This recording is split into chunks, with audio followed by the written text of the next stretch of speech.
Well, hey y'all, and welcome to the Hillbilly Chicken Ranch. I am Susan, your hostess, and today we're going to talk about a subject that God put on my mind one morning, and it is about, are you living in survival mode? Now, I have started a journal. Y'all know I like to journal, and I picked this one up at Ollie's. It was really inexpensive, and it's really got a lot of pages in it. I'm going to be reading from my journal today, but I wanted to share this with you because I think that what is going on in my life may also be affecting you. And I'm going to explain this through my journaling. And y'all will be seeing more videos like this in the future, I do believe, because this is not something that's going to go away immediately. It is a process over time to improve myself and my situation. So, y'all can see I've got it written out. Are you living in a survival mode? The Lord speaks to us in many ways. One morning, I awoke from my slumber with the words on my lips. An audible voice was speaking. God was dealing with me. The words are you living in survival mode? Is exactly what I needed to hear. My answer had to be yes. We will get more into detail about this in a moment.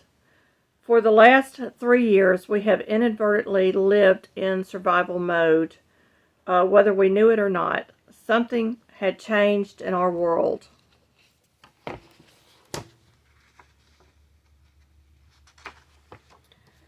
We had lived through a pandemic. Whether real or man-made, were surrounded by signs, advertisements, and news of the dangerous germ among us. Without us even being aware, our brain was switching gears. We were now in survival mode. You see, today, our body will adjust to a short-term stressors, but it will switch to survival mode in extreme stress-related times. God has created our entire body in His image, and He has given us the ability to switch gears in our brain when we face stress.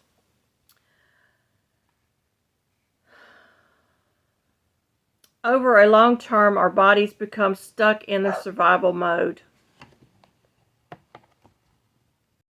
God does not intend for us to be stuck in survival mode for long periods. Although Scripture tells us that the Exodus from Egypt lasted 40 years, it was an extended period of suffering by a stubborn people.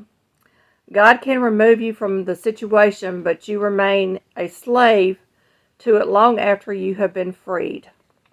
Other examples are throughout the Bible. Babylon is another such example. The Jewish people suffered greatly and faced a powerful cultural pressures in a foreign land. These examples are often referred to by biblical scholars as the desert experience.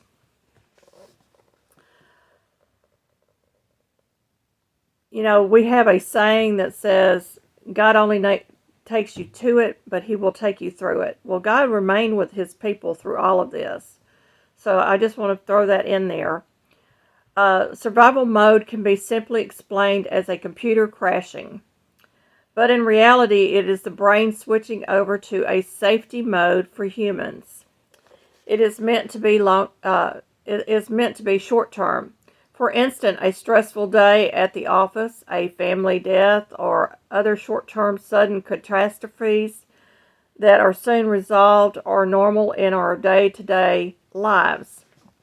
But war, famine, slavery, pandemics, lifelong trauma will switch our brain into survival mode.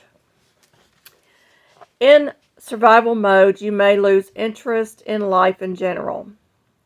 You may not bathe, brush your hair or your teeth. You forget to maintain yourself. Housework doesn't get done. You begin to build up clutter. You can't focus on what needs to be done and spend your time doing meaningless things. You may forget to eat or you may overeat. And y'all, there are so many things that we are told by professionals that give different names to this phenomenon. Doctors begin to throw out terms like PTSD, depression, and a host of other big words to describe your mental condition. Another thing happens during stress. Cortisol begins to take over and fat is stored.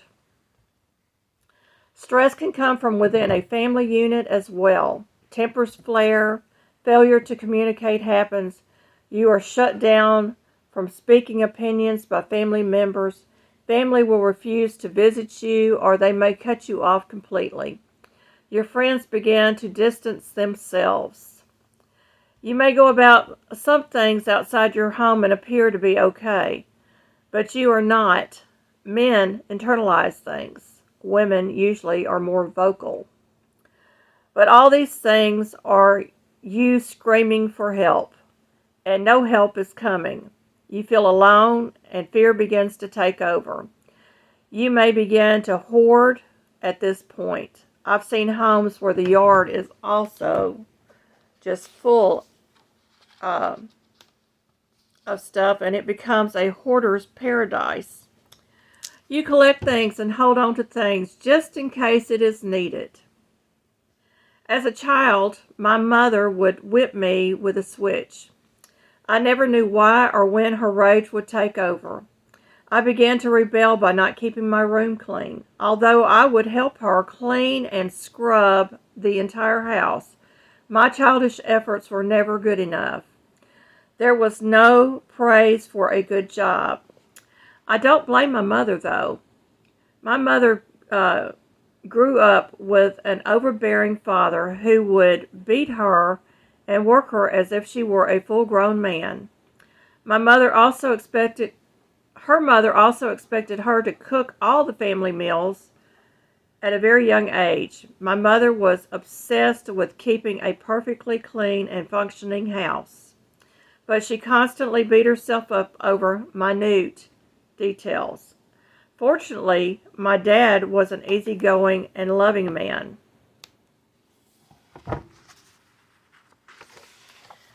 He took me to a psychiatrist to find out if anything was wrong with me.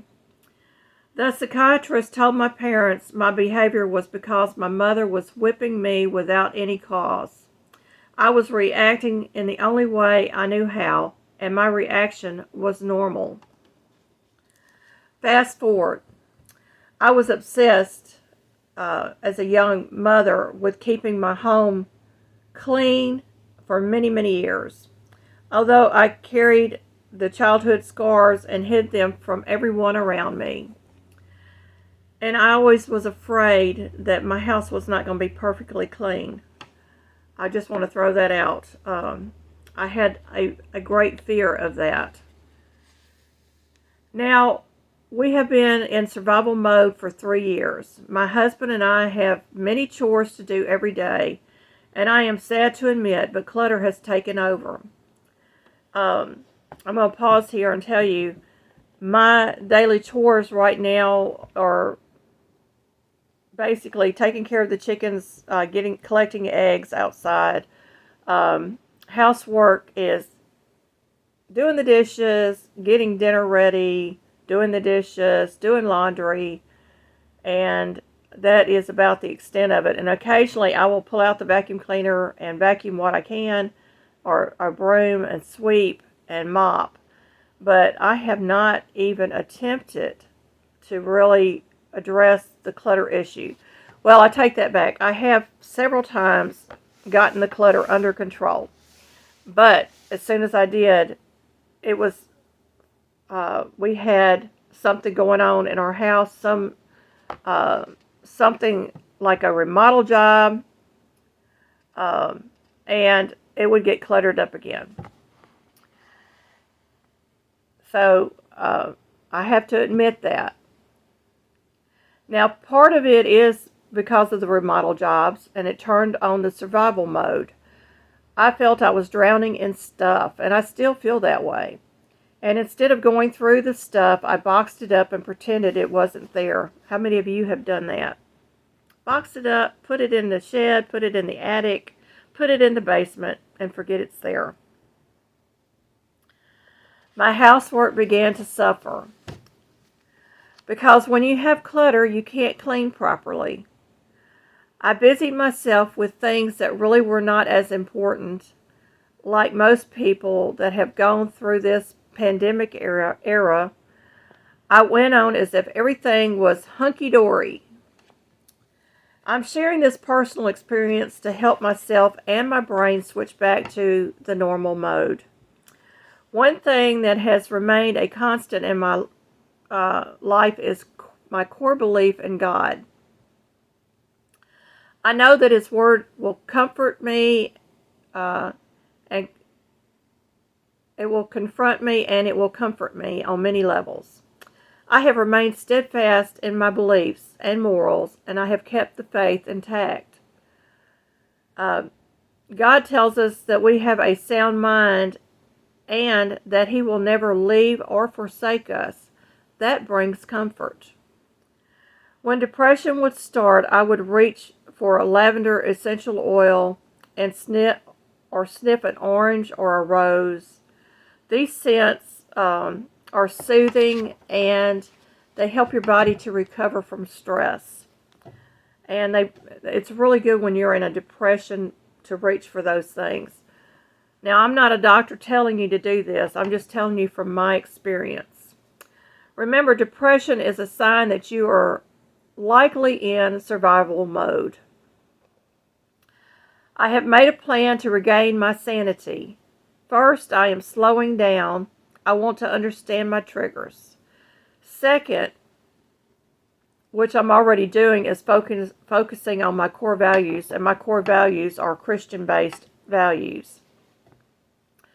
Third, I will continue to reevaluate my stress levels and triggers. Fourth, I will do one more thing each day to regain my home's appearance, because clutter is depressing me. Knowing my triggers and how I respond to them will help me to reset my brain from the survival mode to the normal living mode. It is then my joy will be found in the mundane, everyday life and tasks. I hope that this would help someone. And the plan I'm sharing is more, and I plan on sharing more of this as this journey goes on with all of y'all. If you find yourself in survival mode, temporary is okay.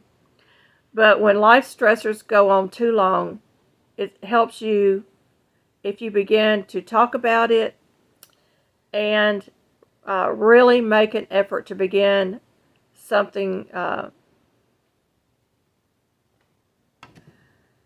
It really helps you to talk about it and make a real effort to regain something that you have lost.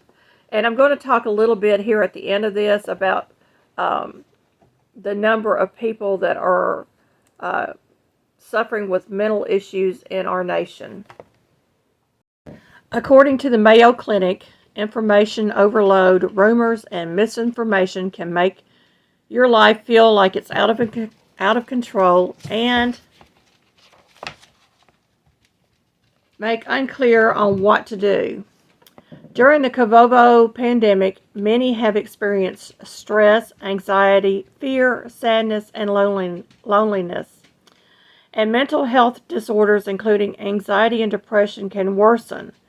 The Pew Research Center says that 4 in 10 U.S. adults have faced levels of psychological disorders during the pandemic. 58%, majority of them are ages 18 to 29. It also affected sleep. In the latest study, about 2/3 of adults, 64%, have reported trouble sleeping. Depression and loneliness, 46% of U.S. adults. The WHO stated that the pandemic triggered 25% increase in anxiety and depression worldwide. The NSSBehavioralHealth.com states that in 2023, 21% of adults are experiencing at least one mental illness. That's roughly 50 million people. 55% of adults with mental illness have not received any treatment.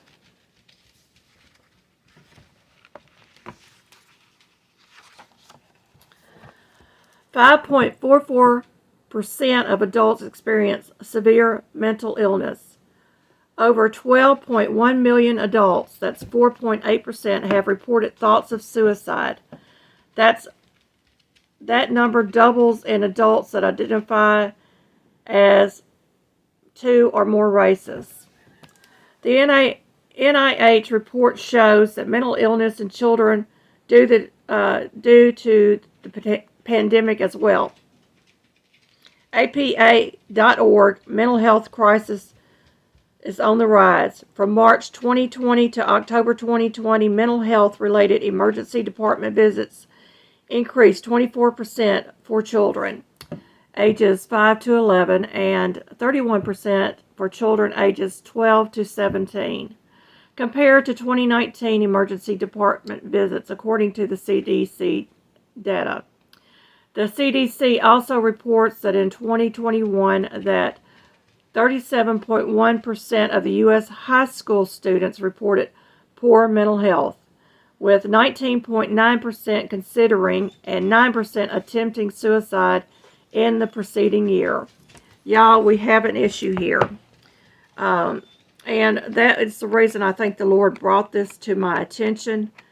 And I hope that y'all will take all of this information to heart and think about your own mental health, the mental health of your family members, your children, your grandchildren, and work out a solution to re-trigger that brain back into normal mode, and that we will not have long-lasting effects from this pandemic or any other stressors that it may have caused or triggered you to have issues with mental health. And I am praying that we all come out of this on the other side a little bit smarter, a little bit more knowledgeable, and ready to face anything that comes our way. May the Lord fully bless you.